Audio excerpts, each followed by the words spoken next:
Hi everyone, welcome to Vibrant TV. నేను మీ Shivani.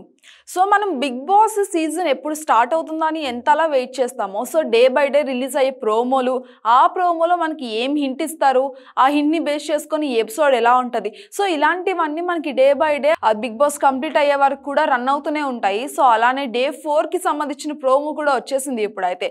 So ఆ ప్రోమోని కనుక చూసుకున్నట్టయితే ఇన్ని డేస్ ఎమోషనల్గా లేకపోతే గొడవలతో ఒకరి మీద ఒకరు మాటలు అనుకోవడము, నామినేషన్స్ ప్రక్రియ ఇప్పటి వరకు కొనసాగుతూనే వచ్చింది. సో మనము డే 4కి రిలీజ్ అయిన ప్రోమో చూసుకుంటే కొంచెం తోడ అన్నట్టు కొంచెం ఫన్ జనరేట్ అయితే అయ్యింది. ఆ ఫన్ కూడా మరీ చెప్పుకోవాల్సిన అంత ఫన్ కాదు, బట్ ఓకే, ఇట్స్ ఫైన్, చూడడానికి అయితే బాగానే ఉందని చెప్పాలి. ఆ ఫన్ ఏంటంటే, పృథ్వీ ఉన్నాడు, తను బ్రష్ చేయడానికని వాష్రూమ్ సైడ్ వెళ్ళినప్పుడు పేస్ట్ పెట్టుకోవాల్సిన ప్లేస్లో ఫేస్ వాష్ పెట్టుకొని సీరియస్గా బ్రష్ చేయడానికి రెడీ అయిపోతాడు.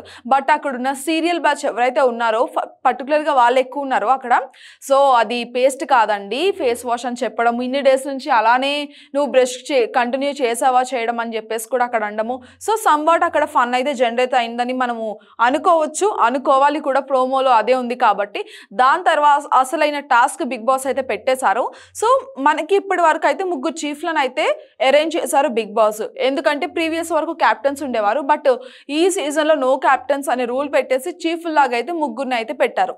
టాస్కులు పెట్టి ఎవరు విన్ అయితే వాళ్ళు చీఫ్లుగా. సో ఆ చీఫ్లు ఎవరు? ఒకలేమో నిఖిల్ అండ్ యాస్మి, ఇంకొకరు వచ్చేసి ఏమో నైనిక. ఈ ముగ్గురు అయితే చీఫ్లుగా ఉన్నారు. ఇప్పుడు జనరల్గా ఒక రాజుకి సైన్యం చాలా అవసరం కాబట్టి ఆ సైన్యాన్ని అరేంజ్ చేసుకోవాలి ఈ ముగ్గురు చీఫ్లు కూడా. ఎవరి దగ్గర వాళ్ళకి ఎవరికి ఏ నీడ్స్ ఉన్నాయి, సో ఎవరి దగ్గరికి వస్తే ఆ కంటెస్టెంట్స్కి, రిమైనింగ్ కంటెస్టెంట్స్కి బెనిఫిట్, ఇలాగ ఎవరి పాయింట్స్ వాళ్ళు చెప్పుకుంటూ, సో ఎంతమందిని ఎక్కువగా వీళ్ళ సైడ్ అట్రాక్ట్ చేసుకుంటారో వాళ్ళు చీఫ్లు ఎక్కువ పవర్ఫుల్ అని చెప్పేసి కైండ్లో బిగ్ బాస్ అయితే టాస్క్ ఇవ్వడం అయితే జరిగింది. సో టాస్క్ ఇచ్చిన దగ్గర నుంచి కూడా ఆ చీఫ్లు ముగ్గురు కూడా ఎవరి ప్రయత్నాలు వాళ్ళు చేస్తూనే ఉన్నారు, ఎవరి వర్షన్ వాళ్ళు చెప్తూనే ఉన్నారు కంటెస్టెంట్స్కి. సో ఒకరు వచ్చేసి, మీరు మా టీంలోకి వస్తే గొడవలు ఉండవు, మీకు ఏ పాయింట్ అనిపించినా అది కరెక్ట్గా ఉంటే you can defend your self, you can talk to right, vote to right అన్నట్టు ఏవేవో చెప్తూనే ఉన్నారు, వాళ్ళ వర్షన్ చెప్తూనే ఉన్నారు. అండ్ కంటెస్టెంట్స్ అక్కడ ఉన్న వాళ్ళు కూడా వింటూనే ఉన్నారు. బట్ ఇది అంతా మనకి ఫుల్గా తెలియాలి అంటే ఎపిసోడ్ అయితే చూడాల్సిందే మనము. సో ఎవరు ఎక్కువ పవర్ఫుల్ అవుతారు ఉన్న ముగ్గురు చీఫ్ల్లో, బిగ్ బాస్ ఇంకేమైనా రూల్స్ పెడతారా టాస్క్కి, ఇలాంటివన్నీ తెలియాలంటే ఎపిసోడ్ రిలీజ్ అయ్యే వరకు వెయిట్ చేయాల్సిందే. సో అప్పటి వరకు చూస్తూనే ఉండండి Vibrant TV. This is Shivani signing off.